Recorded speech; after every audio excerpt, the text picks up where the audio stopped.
लतीफ़ साद सिफ़तिही तुम महदूद वला नअतुम मौजूद वला वक़्तुम मादूद वला अजलुम ममदूद फ़तरल ख़लाइक़ बिक़ुदरतिही व नशरत रियाहा बिरहमतिही अस्सलातु वस्सलामु अला रसूलिल मुसद्दक़ अल मुस्तफ़ल अमजद अल महमूद अल अहमद सय्यिदना व मौलाना व मौला कौनैन जद्दिल हसन वल हुसैन मआनी अल क़ासिम मुहम्मद अल्लाहुम्मा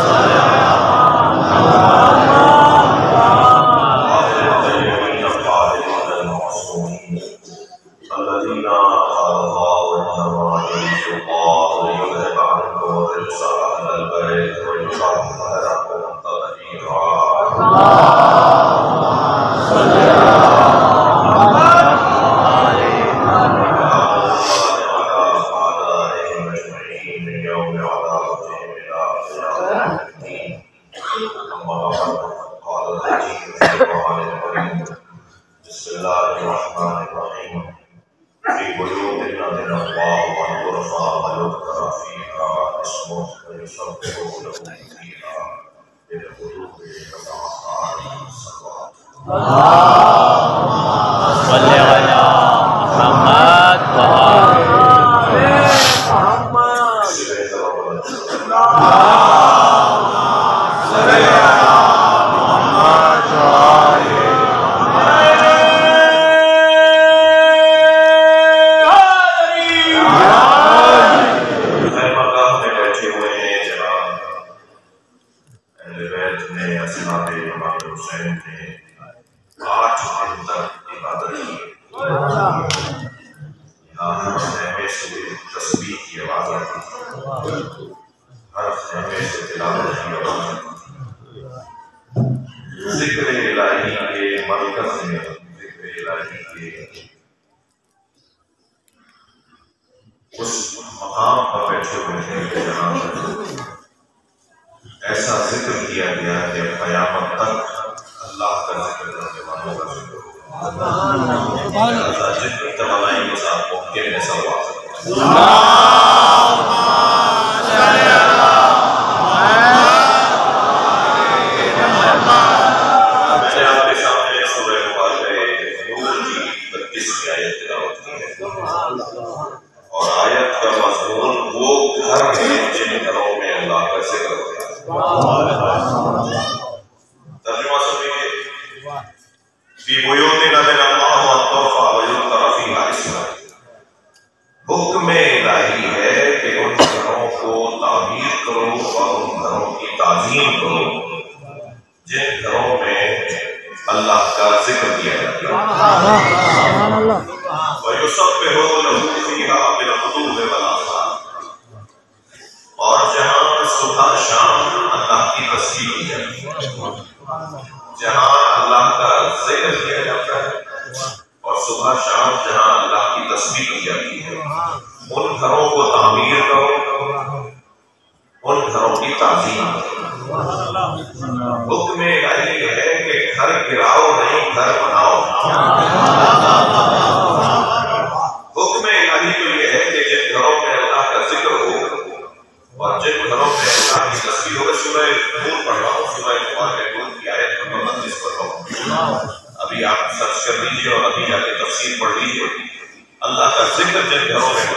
बात के मुताबिक फजाइल पढ़ाए।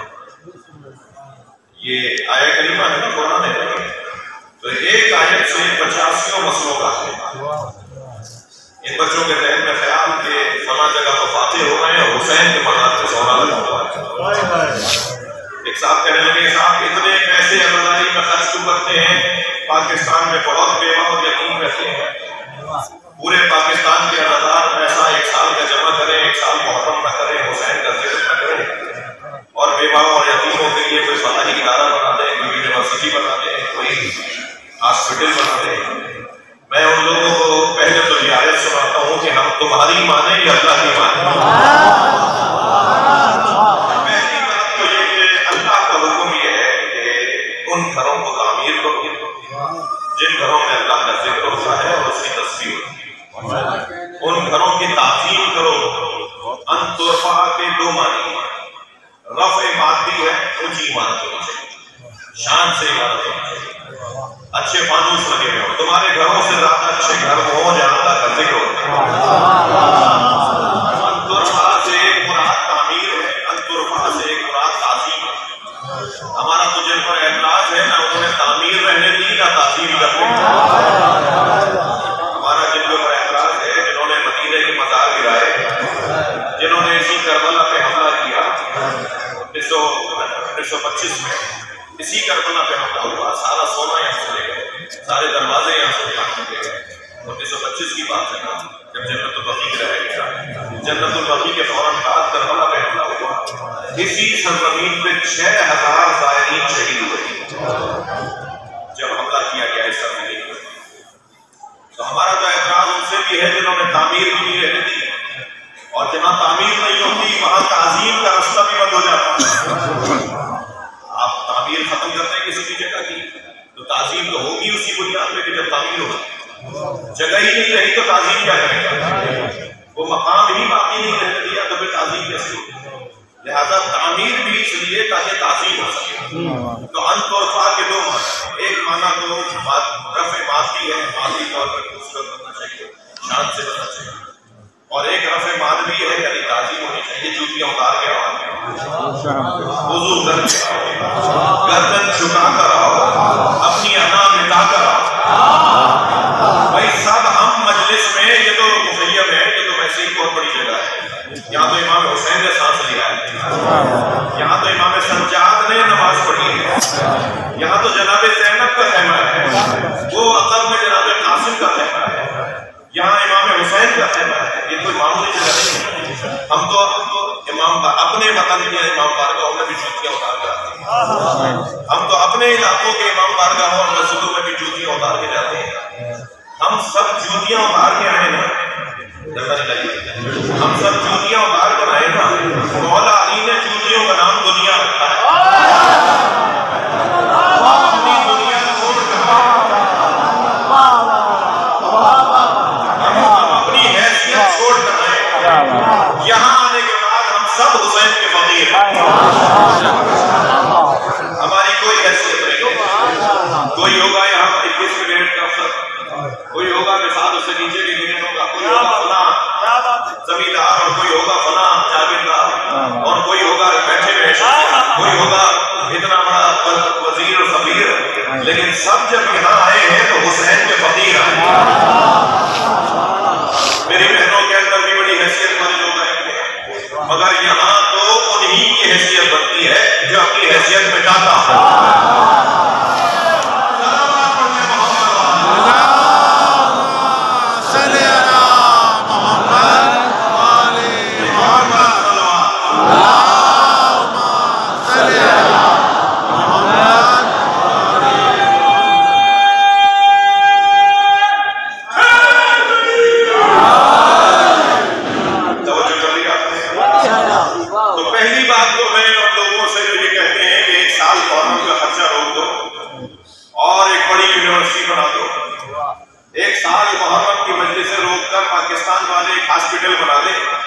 मैं उन्हें पहला जवाब तो दे चुका कि हम कुरान की माने या तुम्हारी माने, और दूसरा एक जवाब उन्हीं के दिमाग के मुताबिक देना चाहता हूँ, और वो जवाब मेरा ये है कि तुम हुसैन के घर को मजबूत बनाओ, तुम हुसैन के जिक्र को मजबूत बनाओ,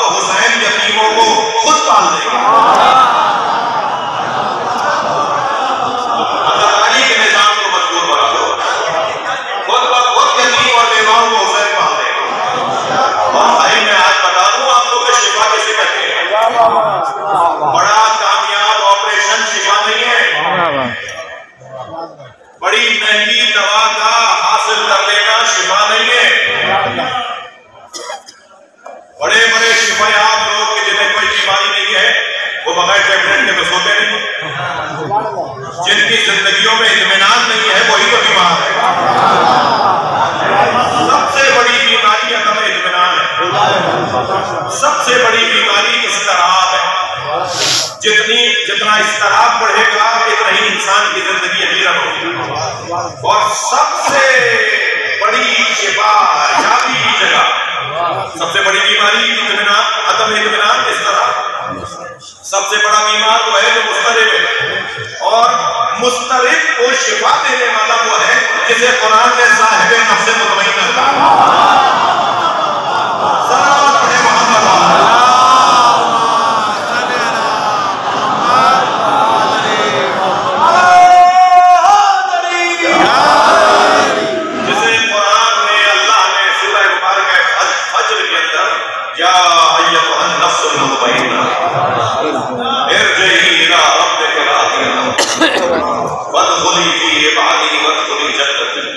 जिसे अल्लाह ने साहिब नफ्स मुतमइन्ना करार दिया, उसका जिक्र ही इत्मीनान के साथ, यानी उसके दरवाजे पर आने से इत्मीनान मिलता है। तो अल्लाह ने उन घरों को बनाने का हुक्म दिया है जिन घरों में अल्लाह का जिक्र होता है और सुबह शाम उसकी तस्बीह होती है। उन घरों को गिराने का हुक्म नहीं है। मजाल थी 1925 में कोई सैयदा का मजार गिरा था। अगर सन 61 हिजरी में ये खेमे न गिराया, और जरा जिगर थाम के सुनिएगा, मैंने 34 किताबों के हवाले दिए अपने भाइयों के साथ। मेरी जान, मेरे अजीज, मेरी जान, मेरे अजीज, मेरे भाई, अपने भाइयों की 34 किताबों के हवाले दिए, खोल खोल के दिखाए। PDF में मेरे पास मोबाइल में भी मौजूद है वो पूरी किताब। उन 34 किताबों को स्कैन करके हमने छाप भी दिया किताब। अब तक 3,000 किताब छप के बन चुकी है। लोग ले जाते हैं और अपने बड़े आलिम के पास ले जाते हैं। ये हमारी किताब है या नहीं? अगर ये हमारी किताब है तो इसमें क्या लिखा हुआ है कि सैयदा के साथ क्या हुआ? वो मेरे पास PDF में मौजूद है, अगर कोई मांगेगा सब